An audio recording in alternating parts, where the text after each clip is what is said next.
Je vous remercie tous de votre présence pour le premier webinaire de la CAF des Ardennes à destination des accueils de loisirs. Donc, je vais me présenter. Je suis Stéphanie D'Angelo, responsable de l'unité partenaire à la CAF, et je laisserai la parole à Morgane Guillaume pour cette présentation qui est chargée de conseil et de développement en action sociale dans l'unité partenaire à la CAF des Ardennes.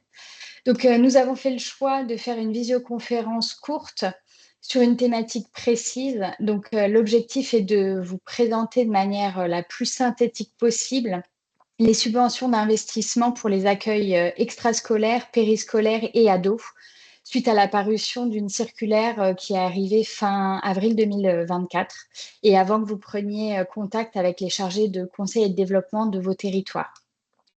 C'est également l'occasion pour nous de vous présenter les nouveautés de notre règlement intérieur d'action sociale. Donc, je vais laisser la parole à Morgane pour cette présentation et je le remercie. Et je vous remercie de votre présence. Merci. Oui, donc du coup, je m'appelle Morgane Guillaume, je suis chargé de conseil et de développement en action sociale en charge de la thématique jeunesse au niveau du département. Et donc, voilà, on va vraiment faire assez synthétique. Bon, l'idée, c'est d'aller à l'essentiel et on va revenir aussi sur les nouveautés CAF. Alors, attendez, hop, j'ai un nouvel arrivant. Tac. Et donc, en fait, vous avez un espace conversation sur la webinaire. Donc, vous pouvez poser toutes les questions. On s'en servira après pour faire une foire aux questions qui vous sera envoyée avec le PowerPoint. Voilà. Donc, ne pas hésiter à poser vos questions au fur et à mesure. Et si jamais vous n'avez pas mis votre adresse mail dans le Forms et que vous voulez quand même les supports, bah, vous n'hésitez pas à nous recontacter juste après, il n'y a aucun souci. Donc l'investissement LSH, ça fait suite à une circulaire qu'on a reçue le 18 avril 2024 et qui fait suite à la convention d'objectifs et de gestion 2023-2027. Donc là, on va faire un petit focus sur la thématique enfance-jeunesse. J'aimerais bien mettre plus fort. Et donc, il y a 4 objectifs qui consistent à améliorer la couverture territoriale des accueils collectifs de mineurs avec le maintien ou le développement de l'offre. Et on va avoir aussi l'accessibilité financière, l'accessibilité des enfants en situation de handicap et pour un petit focus sur les familles monoparentales. Ensuite, on va travailler sur la qualité des projets pédagogiques pour favoriser voilà, l'ouverture culturelle, artistique, sportive et autres. Et on va aussi travailler sur les séjours. Donc là, au niveau de ce webinaire, on va se concentrer sur le premier objectif, dans l'esprit de maintenir au minimum les services aux familles et ensuite, pourquoi pas, de développer l'offre d'accueil. Alors quand nous, on parle de développer l'offre d'accueil, ça peut être soit en capacité du nombre d'enfants, soit en nombre d'heures ou en semaine d'ouverture. Par exemple, j'ouvrirai plus de semaines dans l'année. Donc, pour arriver à cet objectif-là, on va mettre en place 3 principaux items, donc qui est la possibilité de développement en ACM, donc qui se fera au fur et à mesure de la COG, puisque depuis quelques années, il y a un dégel. On va aussi améliorer les financements et justement le sujet du jour, le fonds d'aide à l'investissement. Et avant de rentrer dans le vif du sujet, l'actualité CAF au niveau de l'enfant-jeunesse a été assez chargée en 2024, puisque tout d'abord, on a changé le quotient familial de référence dans les Ardennes, qui est passé à 750, donc qui sera applicable pour l'APS complémentaire à LSH. La mise en place du complément inclusif handicap. Donc, vous avez déjà été destinataire d'un mail le 24 mai. Au niveau de la charte qualité, il y a eu une augmentation de 500 € de chaque barème, la mise en place du pass colo pour les séjours et enfin l'investissement LSH, le webinaire de ce jour. Alors, pourquoi on va faire une aide au niveau de l'investissement? L'objectif principal, ça va être de renforcer l'attractivité.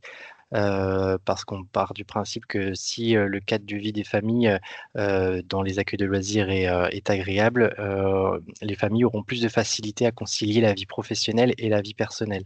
Donc voilà, ça encourage les familles à inscrire leurs enfants dans des environnements des accueils de loisirs.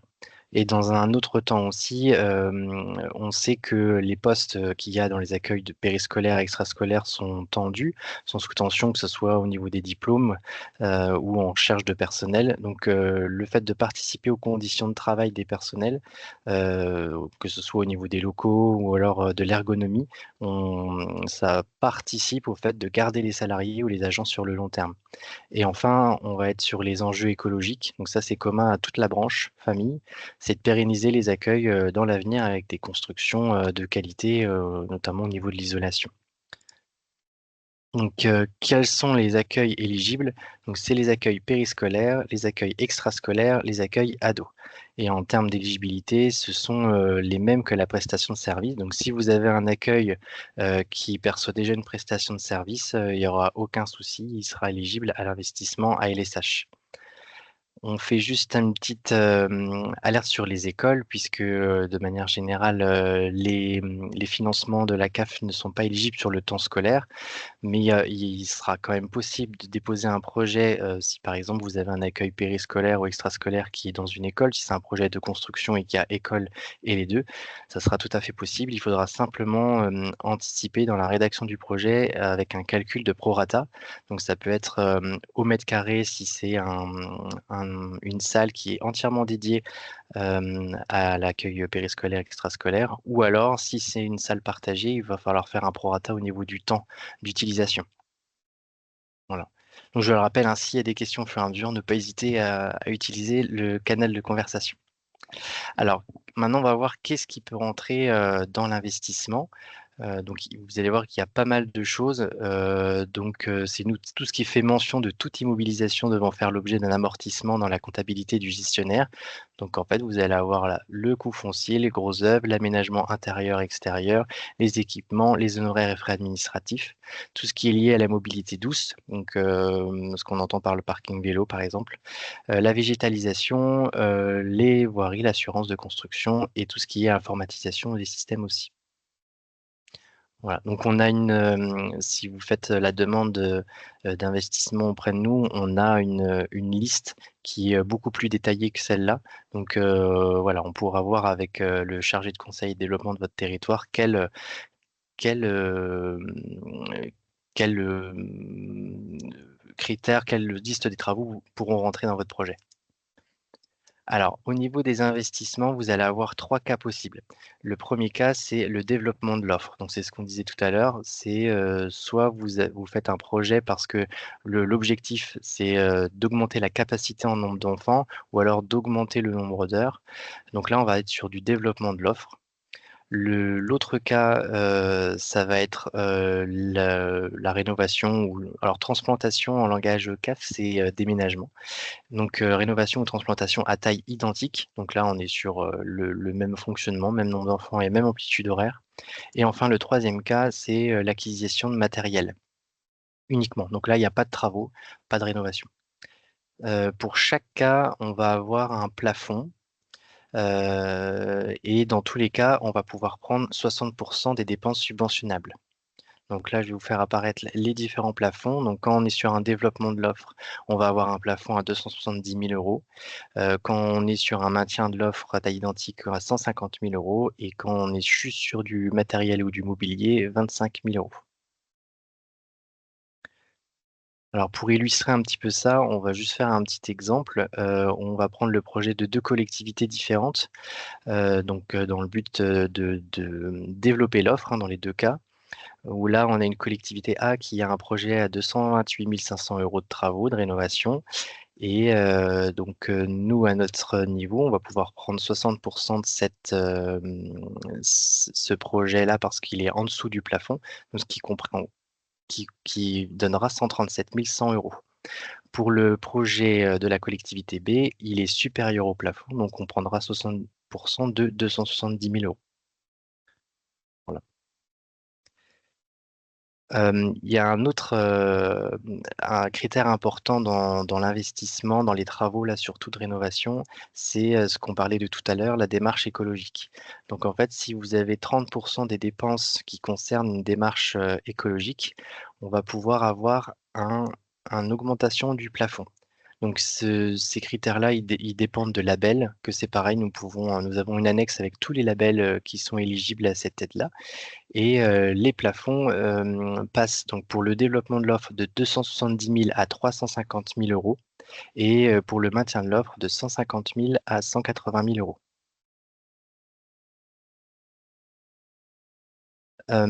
Tout investissement à LSH au niveau de la CAF, il y a une obligation de destination sociale, donc c'est 15 ans pour cet investissement-là, tout comme le piège en petite enfance. Donc voilà, il faut s'engager que l'investissement, que le projet, le local est bien une destination pour un accueil périscolaire ou extrascolaire en fonction du projet pour les 15 prochaines années. Donc, comme on disait Stéphanie D'Angelo tout à l'heure, donc c'est important de bien contacter le chargé de conseil développement dès le début du projet. Faut pas forcément attendre la fin, puisqu'on peut vous aider dans l'élaboration de à chaque partie. Et là, je vous laisse quelques temps voir la carte pour prendre des notes au cas où si besoin. Et j'en profite aussi pour dire de ne pas hésiter à poser vos questions dans la conversation.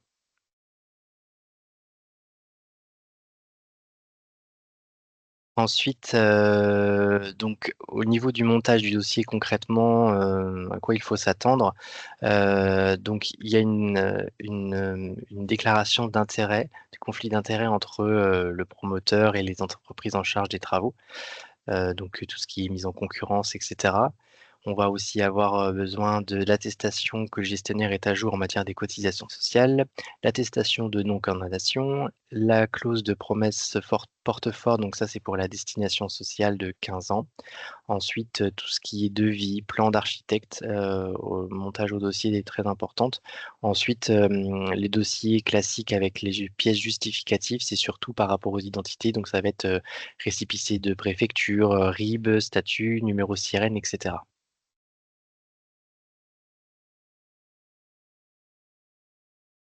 Donc voilà, je ne sais pas s'il y a eu des questions. J'ai pas regardé ton proposition.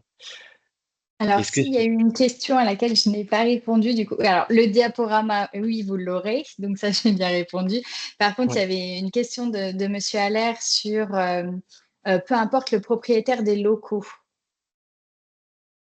Donc, Ah et en fait la différence entre en fait, il peut y avoir une différence entre le promoteur et le gestionnaire. Par exemple, ça peut être, une collectivité qui va porter, les travaux, mais ça va être, une association qui va être, gestionnaire de l'accueil périscolaire. Je sais pas si c'est ça la question, mais ça, c'est un cas possible. C'est je même préciserai souvent le donc cas. effectivement que la CAF conventionne avec le propriétaire des locaux pour la notion d'investissement.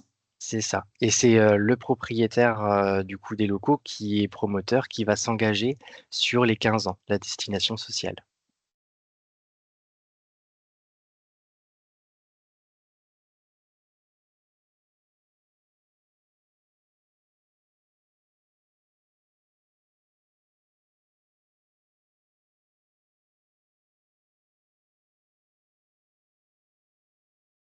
Donc si la mairie est propriétaire, bah, il va y avoir, ça peut être un montage commun, mais il va falloir quand même qu'il y ait l'engagement de la mairie, oui, Voilà, c'est ça. du monsieur le maire. La CAF conventionnera avec le promoteur, en fait, Mmh mh. celui qui va engager les dépenses d'investissement. Les factures seront bien au nom du promoteur, donc du propriétaire du local. Donc ça sera bien la mairie qui déposera, mais bien sûr, toujours en lien avec le gestionnaire de l'activité, puisqu'en général, le gestionnaire a, des besoins particuliers et les exprimera mieux que le propriétaire, des locaux.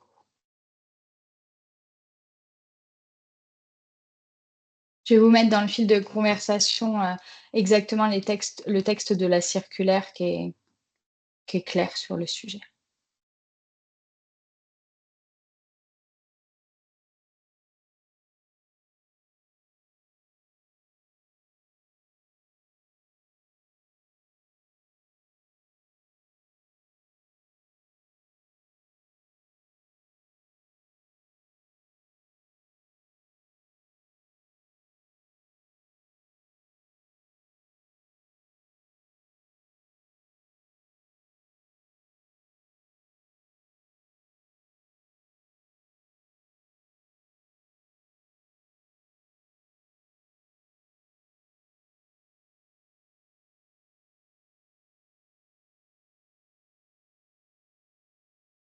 Si vous avez besoin qu'on revienne sur une diapo en particulier ou sur un thème particulier, ne pas hésiter.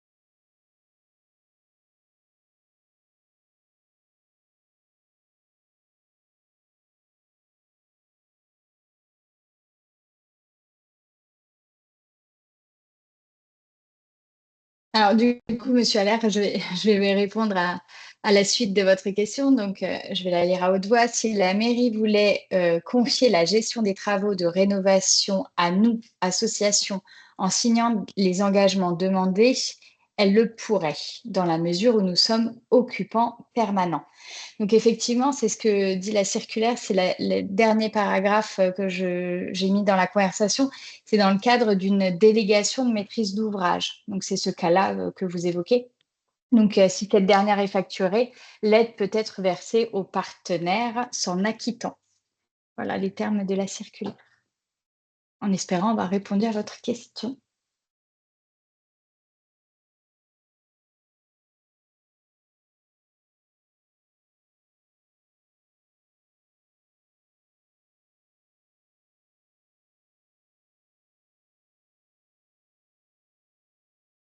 Alors du coup, je vois pas forcément d'autres questions. Donc on va renvoyer le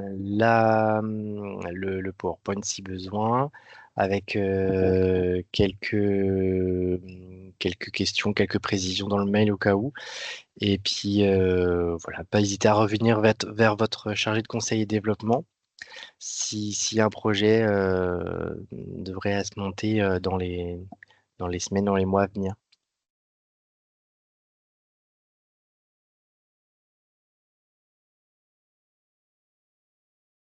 Merci à vous d'avoir participé à ce webinaire et puis n'hésitez pas à revenir vers la CAF si vous avez des projets. Bonne fin de journée à tous. Au revoir. Au revoir.